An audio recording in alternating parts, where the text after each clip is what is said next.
ಜ್ಞಾನದೀಪ ಟ್ರಸ್ಟ್ನಿಂದ 500 ಸಸಿಗಳ ನೆಡುವ ಕಾರ್ಯಕ್ರಮಕ್ಕೆ ಚಾಲನೆ ನೀಡಲಾಯಿತು. ಚಾಮರಾಜನಗರದ ಚಾಮರಾಜೇಶ್ವರ ಉದ್ಯಾನವನದ ಅಭಿವೃದ್ಧಿಗೆ ಎರಡನೇ ಹಂತದಲ್ಲಿ ಜ್ಞಾನದೀಪ ಟ್ರಸ್ಟ್ ವತಿಯಿಂದ 500 ಸಸಿಗಳ ನೆಡುವ ಕಾರ್ಯಕ್ರಮದಲ್ಲಿ ಅಧ್ಯಕ್ಷತೆ ವಹಿಸಿ ಮಾತನಾಡಿದ ನಗರಸಭಾ ಅಧ್ಯಕ್ಷ ಸುರೇಶ್, ಚಾಮರಾಜೇಶ್ವರ ಉದ್ಯಾನವನ ಅಭಿವೃದ್ಧಿಗಾಗಿ ಈಗಾಗಲೇ 5 ಲಕ್ಷ ರು ಬಿಡುಗಡೆಯಾಗಿದೆ. ಅಲ್ಲದೆ housing board doctor B R. Ambedkar ಉದ್ಯಾನವನದ ಅಭಿವೃದ್ಧಿಗೂ 10 ಲಕ್ಷ ರು ಅನುದಾನ ಬಿಡುಗಡೆಯಾಗಿದೆ. ನಗರಸಭೆ ವತಿಯಿಂದ ಉದ್ಯಾನವನಗಳ ಅಭಿವೃದ್ಧಿಗೆ ಎಲ್ಲ ರೀತಿಯ ಪ್ರಯತ್ನ ಮಾಡಲಾಗುತ್ತಿದೆ.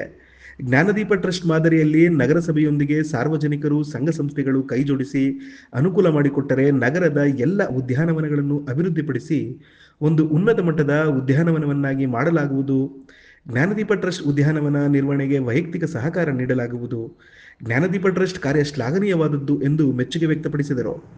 ಕಾರ್ಯಕ್ರಮಕ್ಕೆ ಚಾಲನೆ ನೀಡಿದ ತೋಟಗಾರಿಕೆ ಇಲಾಖೆ ಉಪನಿರ್ದೇಶಕ ಶಿವಪ್ರಸಾದ್ ಮಾತನಾಡಿ, ಉದ್ಯಾನವನಗಳನ್ನು ಅಭಿವೃದ್ಧಿ ಮಾಡಿ ಸಸಿ ನೆಡುವುದರಿಂದ ಉತ್ತಮ ವಾತಾವರಣ ಲಭಿಸುತ್ತದೆ. ಜ್ಞಾನದೀಪ ಟ್ರಸ್ಟ್ ವತಿಯಿಂದ ಚಾಮರಾಜೇಶ್ವರ ಉದ್ಯಾನವನದಲ್ಲಿ 500 ಸಸಿಗಳನ್ನು ನೆಡೆಸುತ್ತಿರುವುದು ಒಂದು ಉತ್ತಮ ಕಾರ್ಯ ಇದಾಗಿದೆ. ಇಲಾಖೆ ವತಿಯಿಂದ ಸಿಗುವ ಎಲ್ಲ ಸಹಾಯವನ್ನು ಮಾಡುವುದಾಗಿ ತಿಳಿಸಿದರು. ಜ್ಞಾನದೀಪ ಟ್ರಸ್ಟ್ ಸಂಸ್ಥಾಪಕ ಅಧ್ಯಕ್ಷ ಆರ್.ಪಿ. ನಂಜುಂಡಸ್ವಾಮಿ ಪ್ರಾಸ್ತಾವಿಕವಾಗಿ ಮಾತನಾಡಿ, ಚಾಮರಾಜೇಶ್ವರ ಉದ್ಯಾನವನ ಸರಿಯಾದ ನಿರ್ವಹಣೆ ಇಲ್ಲದೆ ಬೆಳಿಗ್ಗೆ ವೇಳೆಯಲ್ಲಿ ವಾಕಿಂಗ್ ಬರುವ ಸಾರ್ವಜನಿಕರು ಹಿಡಿ ಶಾಪ ಹಾಕುತ್ತಿದ್ದರು.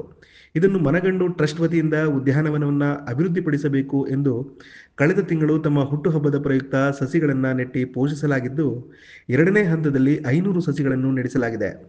ಮುಂದಿನ ದಿನಗಳಲ್ಲಿ ನಗರದ ಸೌಂದರ್ಯವನ್ನ ಹೆಚ್ಚಿಸುವ ರೀತಿಯಲ್ಲಿ ಉದ್ಯಾನ ಅಭಿವೃದ್ಧಿಪಡಿಸಲಾಗುವುದು ಎಂದು ತಿಳಿಸಿದರು. ಈ ಗಿಡವನ್ನ ನೆಡುವ ಕಾರ್ಯಕ್ರಮ ಒಂದು ಹಸಿರು ನಗರವನ್ನಾಗಿ ಪರಿವರ್ತನೆ ಮಾಡೋದು, ಮತ್ತೆ ಜೊತೆಗೆ ಎಲ್ಲರಿಗೂ ಉತ್ತಮವಾದ ವಾತಾವರಣ ಲಭಿಸಬೇಕು ಅನ್ನೋದು ನಮ್ಮ ಮೂಲ ಉದ್ದೇಶ ಆಗಿದೆ. ನಾವು ಗಿಡಗಳನ್ನ ನೆಡ್ತಕ್ಕಂಥ ಕೆಲಸವನ್ನ ಮಾಡ್ತಾ ಇದ್ವಿ.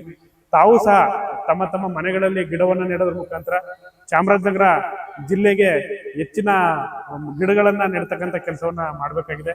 ಈಗಾಗಲೇ ಬೃಹತ್ ನಗರ ಪಾಲಿಕೆ ಮತ್ತು ಮೈಸೂರು ನಗರ ಪಾಲಿಕೆಗಳನ್ನ ನೋಡಿದ್ರೆ ಕಾಡಿಗಿಂತ ಜಾಸ್ತಿ ಗಿಡಗಳು ನಗರ ಪಟ್ಟಣ ಪ್ರದೇಶದಲ್ಲಿ ಇದೆ. ಹಾಗಾಗಿ ನೋಡಿದ್ರೆ ಚಾಮರಾಜನಗರದಲ್ಲಿ ಬಹಳ ಕಡಿಮೆ.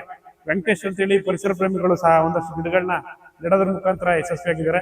ಅವ್ರನ್ನ ನಾನು ಒಂದು ಸ್ಫೂರ್ತಿಯಾಗಿ ಇಟ್ಕೊಂಡು ಚಾಮರಾಜನಗರದಲ್ಲಿ ಜ್ಞಾನದೀಪ ಟ್ರಸ್ಟ್ ವತಿಯಿಂದ ಚಾಮರಾಜನಗರದಲ್ಲಿ ಇರ್ತಕ್ಕಂಥ ಎಲ್ಲಾ ಪಾರ್ಕ್ಗಳನ್ನ, ಅಂದ್ರೆ ಪುಟ್ಟಮಣಿ ಪಾರ್ಕ್ ಆಗಿರ್ಬೋದು, ಅಂಬೇಡ್ಕರ್ ಪಾರ್ಕ್ ಆಗಿರ್ಬೋದು, ಹಾಗೆ ಚಾಮರಾಜೇಶ್ವರ ಪಾರ್ಕ್ ಆಗಿರ್ಬೋದು, ಮತ್ತೆ ದೊಡ್ಡ ಬೀದಿಯಲ್ಲಿ ಇರ್ತಕ್ಕಂಥ ಕೊಳದ ಪಾರ್ಕ್ ಆಗಿರ್ಬೋದು, ಎಲ್ಲರೂ ಸಹ ಅಭಿವೃದ್ಧಿ ಪಡ್ತಕ್ಕಂಥ ಕೆಲಸವನ್ನ ಇವತ್ತಿಂದ ಚಾಲನೆಯನ್ನ ಕೊಟ್ಟಿದ್ದೇವೆ. ಹಾಗಾಗಿ ಈ ದಿವಸ ನಾವು ಚಾಮರಾಜೇಶ್ವರ ಉದ್ಯಾನವನದಲ್ಲಿ ಗಿಡ ನೆಡುವಂತ ಕಾರ್ಯಕ್ರಮವನ್ನ ಹಮ್ಮಿಕೊಂಡಿದ್ವಿ. ಜ್ಞಾನದೀಪ ಟ್ರಸ್ಟ್ ವತಿಯಿಂದ ಕಾರ್ಯಕ್ರಮ ನಡೆಯಿತು.